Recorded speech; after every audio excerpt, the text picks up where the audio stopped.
La question que je vais traiter dans cette vidéo est la suivante. Croyons-nous en Dieu parce que nous en avons besoin? Avons-nous réellement besoin de croire?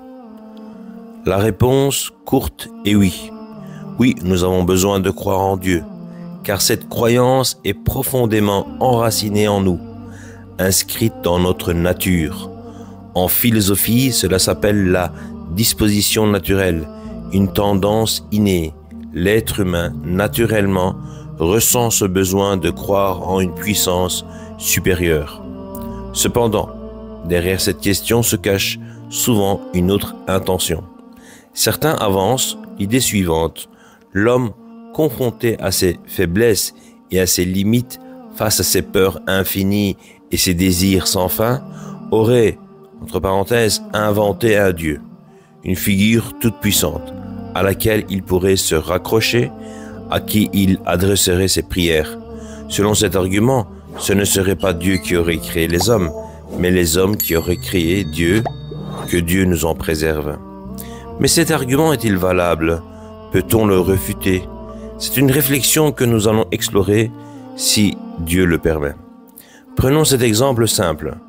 L'être humain peut-il ressentir le besoin de quelque chose qui n'existe pas? Posez-vous cette question. Lorsque nous avons faim, ce besoin naît du fait que la nourriture existe. Si elle n'existait pas, la faim elle-même ne pourrait exister.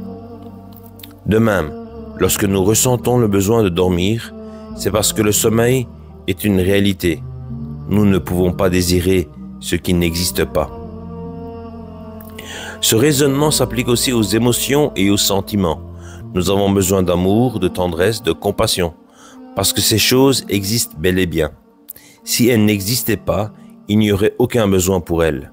Ainsi, si l'être humain ressent le besoin de croire en un créateur, c'est bien parce que ce créateur existe. Si Dieu n'existait pas, il n'y aurait pas ce besoin universel de le chercher et de croire en lui. Maintenant, une autre question peut se poser. Qu'en est-il des personnes qui ne croient pas? Ressentent-elles aussi ce besoin? La réponse est oui. Comme je l'ai expliqué, ce besoin est inscrit naturellement en chaque être humain. Mais la foi peut être comparée à une graine. Si cette graine n'est pas nourrie, arrosée, exposée à la lumière du soleil, elle finit par s'étioler et mourir. De la même façon, certaines personnes laissent ce besoin s'éteindre avec le temps. Ce qui devait briller comme un soleil dans le cœur devient une faible lueur comparable à celle d'une bougie. Et lorsque ce sentiment n'est plus qu'une fragile flamme, que se passe-t-il? Au moindre doute, à la plus petite incertitude, c'est comme si un souffle venait éteindre cette bougie, effaçant tout besoin de croire. Ainsi, bien que ce besoin soit présent chez nous, il peut malheureusement être ignoré, négligé, jusqu'à disparaître. Une autre question revient souvent. On dit que Dieu n'a besoin de rien, alors pourquoi aurait-il eu besoin de créer l'univers et les êtres humains? C'est une question que l'on pose souvent, mais elle contient en réalité un paradoxe. Que signifie-t-elle réellement? La réponse se trouve dans la question.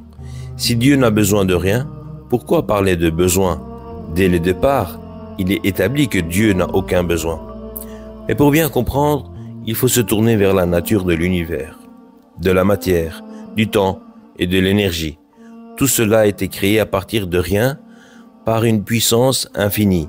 Une telle puissance capable de tout n'a pas, par définition, besoin de rien. Ainsi, la création de l'univers et des êtres humains n'a pas été motivée par un besoin, mais par une autre raison que nous devons chercher à comprendre. Pensons alors aux noms et attributs divins. Parmi eux, il y a le Créateur et l'attribut de création, qui désigne la capacité de donner l'existence à partir de rien. Certains anciens récits disent que le Créateur a voulu être connu, que Dieu a désiré être connu, et c'est pour ça qu'il a créé.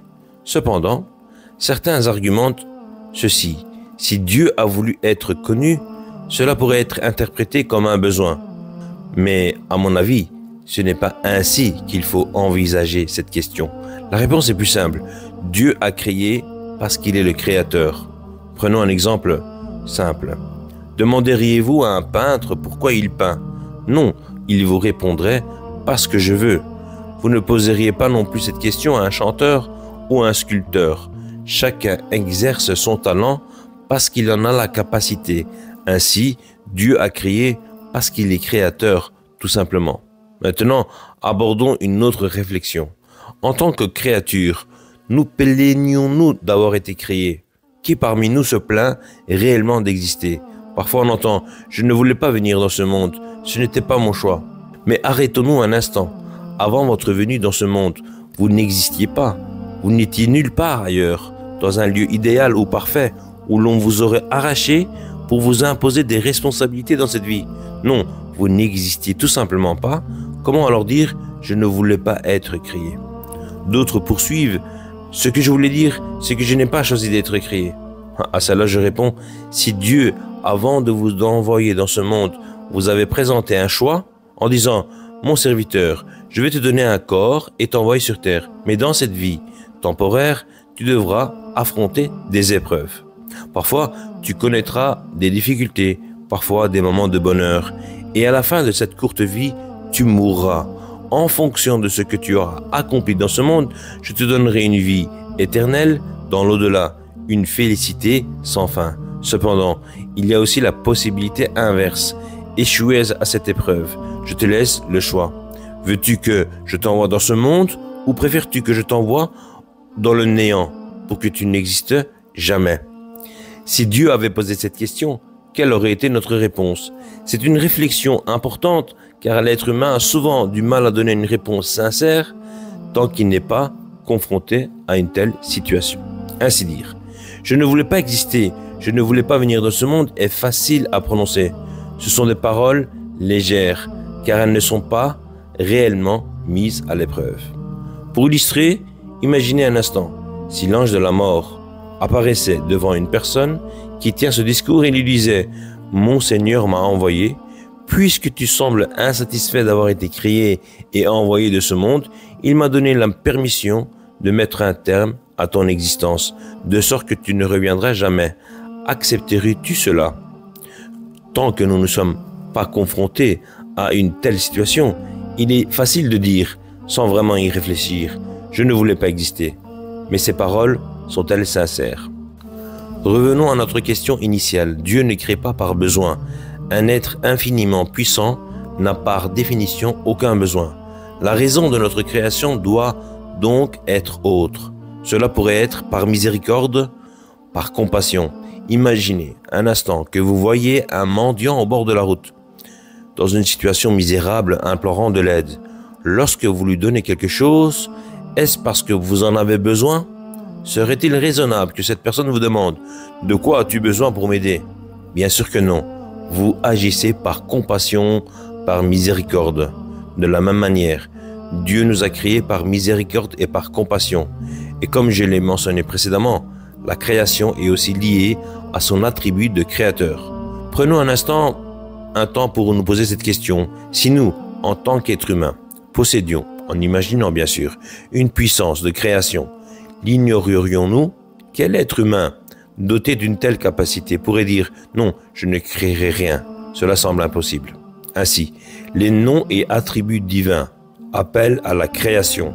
Voilà pourquoi et comment nous devons considérer cette question.